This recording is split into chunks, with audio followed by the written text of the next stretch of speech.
Welcome back to the Conservatine. I'm your host, Chase Levitt. I want to welcome the next chairman of the Utah Republican Party, Rob Axson. Thank you so much for coming on. Yeah, thanks, Chase. Thanks for doing this and reaching out to young people and conservatives all over the place. It's good to have your voice, and I'm happy to be here with you. Of course, thank you. My first question for you is I just want to ask you to kind of talk about who you are and why are you a Republican? Hey, excellent question. So I'm a lifelong Utahn. The only time that I've lived outside of the state in any permanent capacity was when serving my faith or working for Senator Lee, so serving the people of Utah. So I'm proud of the state that we call home. I think Utah and each of its 29 counties are made up of some wonderful, fantastic people. I've, through the course of my professional career and course of growing up and recreating and everything else, I've been able to go all over the place here in our state. And it's amazing how consistently good the people of Utah are. And of course, there's some bad apples and there's people that you catch on a bad day. But by and large, our state is filled up with a lot of wonderful people who care about the future for their kids. And they want to build communities and opportunities for the next generation of folks. And I think that marries very well with what it means to be a Republican. At the end of the day, I look at my affiliation with the Republican Party and my support for the Republican Party. It's not the end goal.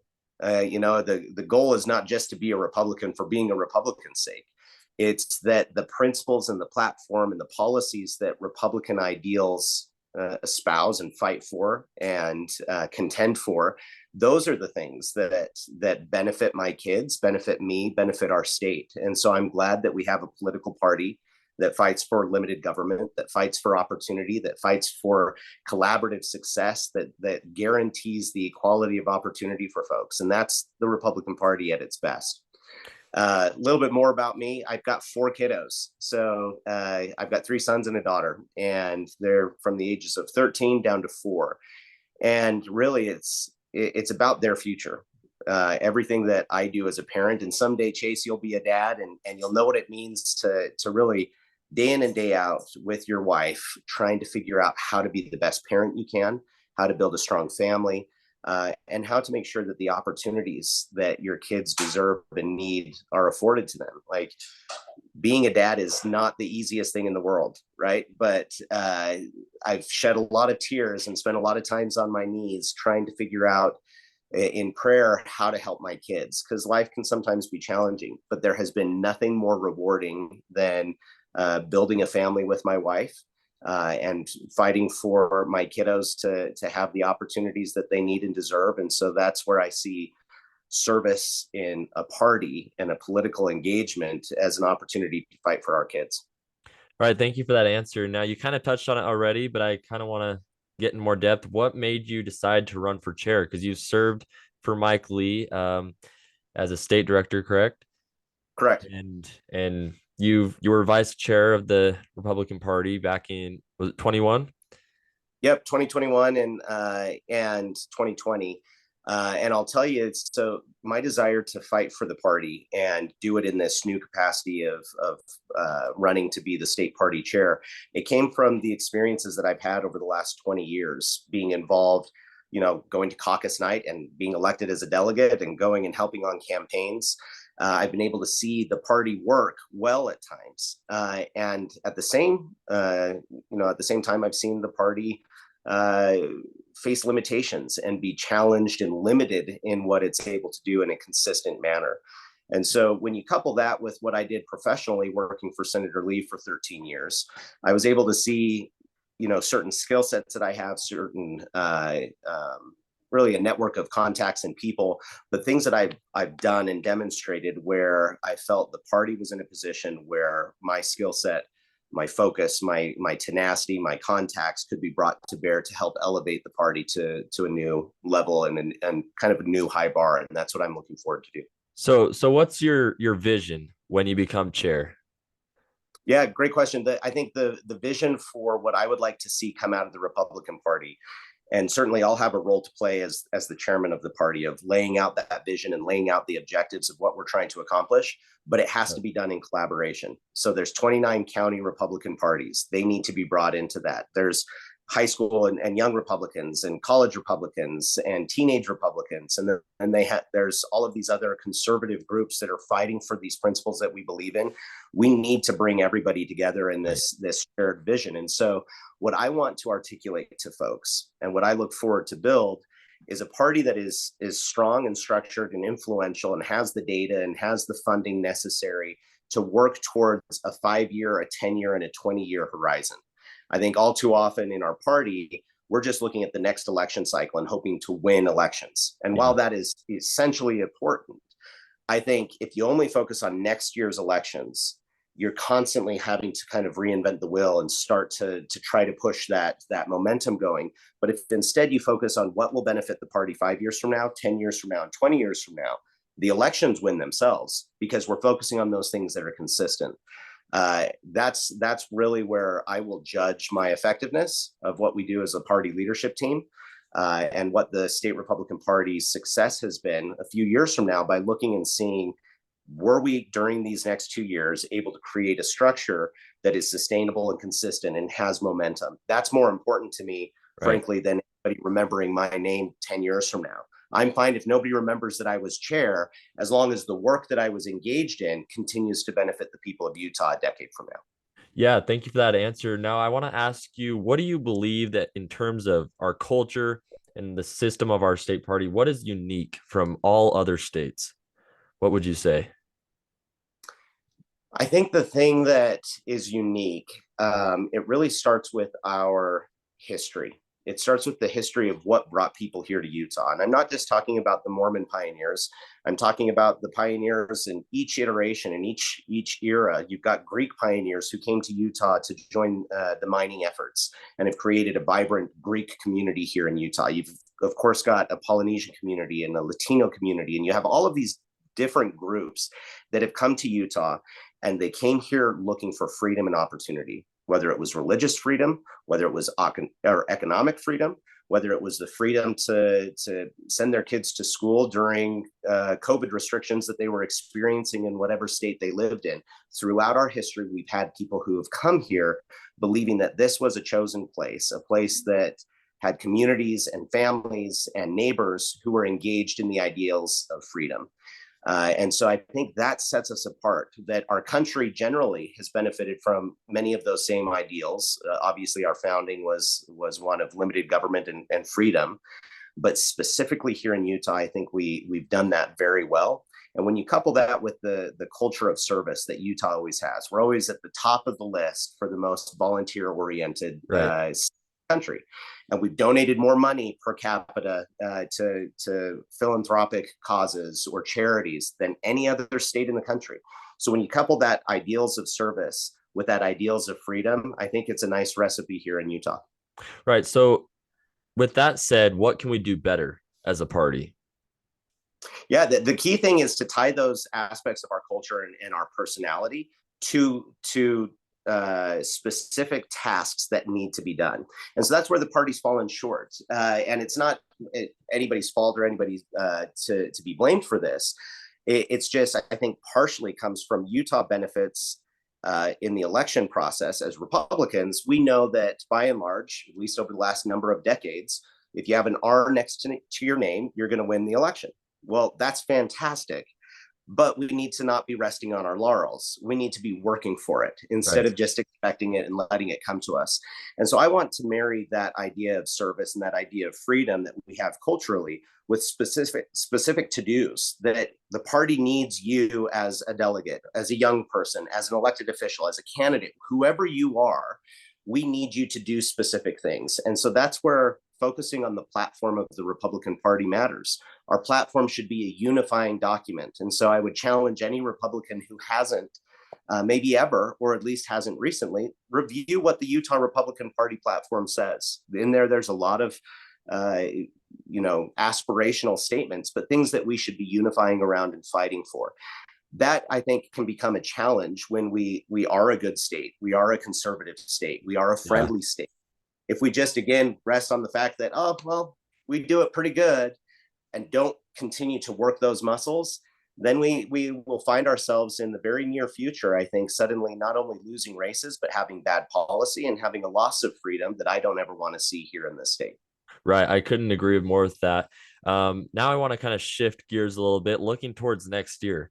As chair, you're going to have a whole big election cycle coming up Yep. with we have a presidential election. We're going to have congressional elections, legislature elections to the governor, all that stuff. So I want to ask you, what are your main specific goals when it comes to next year specifically, through that whole election cycle, that whole election process? So I'll kind of work linearly through what we need to do first and then move Okay. on. First, we have to build the structure, the funding, the data necessary so that not only in a year from now, but frankly, next month, we need to start building out that ability where we're engaging with and educating our fellow Utahns. So here's what the Republican Party believes. Here's what our candidates tend to believe. Here's what it means to be a Republican. Here's how you run for office. You start establishing that with the necessary structure where the party has weight behind it and funding necessary to get that message out. One, I think that then helps people who have maybe thought about running for office themselves to suddenly think, yeah, maybe I can do this, because they'll see, I guess I am a Republican, and I'm not just a Republican, but I'm this type of a Republican, or this is the value I would bring to the Republican Party, or this brand of conservatism matters. I think we can inspire them to run for office. As we get to the point where people do start putting their name in the ring for specific seats, the key thing that we have to do as a party is to make sure that we have a transparent and a trustworthy and an honest process. So that process has to be fair, and it has to be one that anybody, whether you're the candidate who's competing against another candidate for the nomination from our party, you need to trust that process. Right. Or maybe you're a delegate or you're a voter. We need people at large to look and know that it's a fair process, it's a trustworthy process, it's a transparent process. And so that will be critical for us to do. Then we also, certainly once we have a nominee, but you have caucus and convention that we need to run, we need to make sure that the resources and the communication around those elements are there so that we as a party are a value added to each of those people who are putting their name on the line to be a candidate. Yeah. That can be a lonely process, putting your name out there, right? And you're soliciting arrows and knives in the back and people calling you names and maybe lying about you. I mean, that's a challenging situation for anybody. I think it is imperative that our party does its best to step up in support of those people, not only through that process of securing the nomination, but certainly once they are our nominee, we need to make sure that we have the resources necessary to guarantee their success in November. And so that will be what I will see as a successful process these next couple of months and into next year. You mentioned a couple of races. Certainly the Republican presidential nomination process is going to be an interesting one. We have a number of good candidates out there already, including a former president and people who have a track record of success that I think we're fortunate in this party to look at these people and the ideals that they're talking about. And we have a lot to vet and to get behind. In that too, I want to be focused as the Utah Republican Party on making sure that we're talking about those platform and policy pieces that are true next year and true 10 years from now. Because I think if we can focus on those things that are true on the horizon, it will benefit whoever our presidential nominee is. If we get too caught up in the infighting of the process, I think that leaves us ill prepared to help our eventual nominee win the White House back and make sure that we don't have 4 more years of Joe Biden and the nonsense that he's giving us. Yeah, I agree. And when it comes to next election, it will be absolutely crucial that the Republican Party brings in young voters. And Absolutely. because that is something that the Democrats do very well, is bringing in the youth. So I want to ask you, what will you do to get the next generation, young conservatives like myself, more motivated to speak up, get involved, to vote, things like that? I think a critical thing is to make sure that young people like you have their voices elevated. And it's not just Chase with the podcast, making sure you have the opportunity to have a seat at the table. But let's say you have a young friend who's never been involved politically. Maybe they didn't come from a household where even politics were talked about that all that often. We need to make sure that every time somebody has that urge or desire to get involved, that there's a clear direction on how to help them do so, whether it's going to caucus night, whether it's coming and participating in events with elected officials or with thinkers who are talking about these things. We need to make sure young people are in the conversation every single step of the way. And I think the critical thing that we need to do, people who are a little bit older than you, like I'm pushing 40 here later this year. So I've got 20 plus years on you. Yeah. And I'll tell you, it's a weird thing as somebody who's getting up in years. And like I said, I'm 39 right now. Sometimes I look in the mirror and I realize, oh, darn it, the guy looking back at me is a whole lot older than the way I think of myself in my head. And so I think inside, we still always think of ourselves as a lot younger than at times we are. Yeah. That's a good thing in many ways, but I think it can become a challenge too, as we're talking about political engagement, is because I feel young, and it wasn't all that long ago that I was your age. Sometimes I think I can think through, here's what would be best for Chase, or here's what's best for young people. And even if I'm right on the answer, if I haven't involved you in the process, you don't care. You and your fellow peers, you'll just think, oh, well, here's some old guy that's telling me what to think, or here's somebody, he doesn't know what I'm going through. And so we always have to have, as Republicans, the humility to realize that people younger than us or people from different perspectives need to be involved in the conversation, because there is wealth of experience and knowledge and ideas that can come from them. But if we don't allow for that discussion to happen, shame on us. And so that would be, as it pertains to young people, a key part of how I'll prioritize these next 2 years is to make sure every step of the way, in every discussion, young people will be involved, will be invited, and will have a seat at the table. Right. You can, like I said, the Democrats do that very well, and that's why they keep winning elections. That is because they have that big youth vote. Like Gen Z, our vote is going to determine elections from here on out. So that's why it's really important that, we get involved. It's the very thing, the rate at which young people came out to vote for Joe Biden is why he won the election. And the same thing could be said about that supposed red wave that we were supposed to see last year, and it didn't happen. It was because of the young vote that came out in support of Democrats that dampened that. So you are exactly right. And keep this in mind. Utah is the youngest state per capita. Right. And what that means is, if we don't solve that issue of engaging with young people and bringing them into the party and getting them excited about leading in the party, it's going to affect us in Utah sooner than anybody else anywhere else in the country. And so we have to get it right here. Right. Because we are the future. And so we're going to have to start now, is what I always say. Why not get educated now? Why not get more involved now? Then we'll have a brighter future ahead of us. 100% agree. But my last thing I want to ask you is just for you to give your message to Utah, the party, delegates, whatever. What is your message?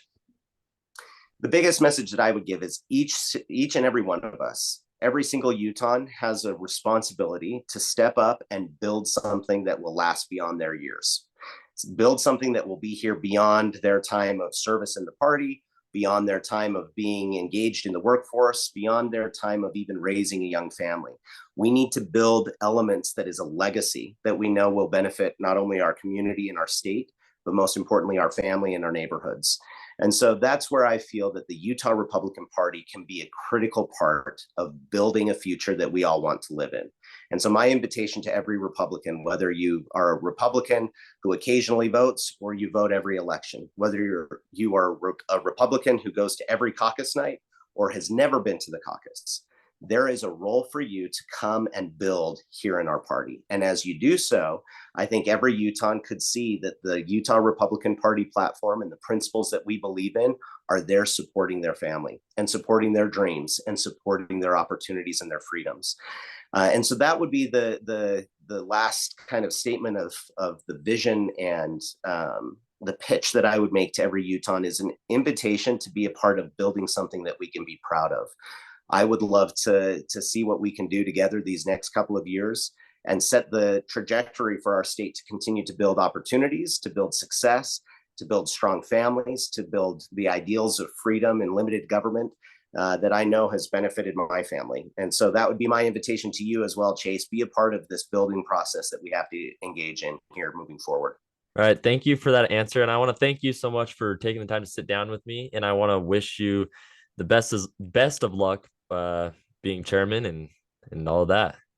Hey, I appreciate it. And I'm going to stay in touch with you because, again, the answer to getting young people involved, it won't always come from me or people my age, with even with the best of intentions. So Right. I challenge you as part of that idea of what we can build together. Get together with some of the people your age and think through how best we as a party can reach out to young people. And I'll follow up with you. And I would love to get some of the ideas that you and your friends come up with. That will be awesome. I'll look forward to keeping in touch with you and making sure that Utah's Republican Party and Utah as a whole stays great. Hey, I love it, my friend. It's Yep. very good being with you, Chase. Thank you. You too. Thank you.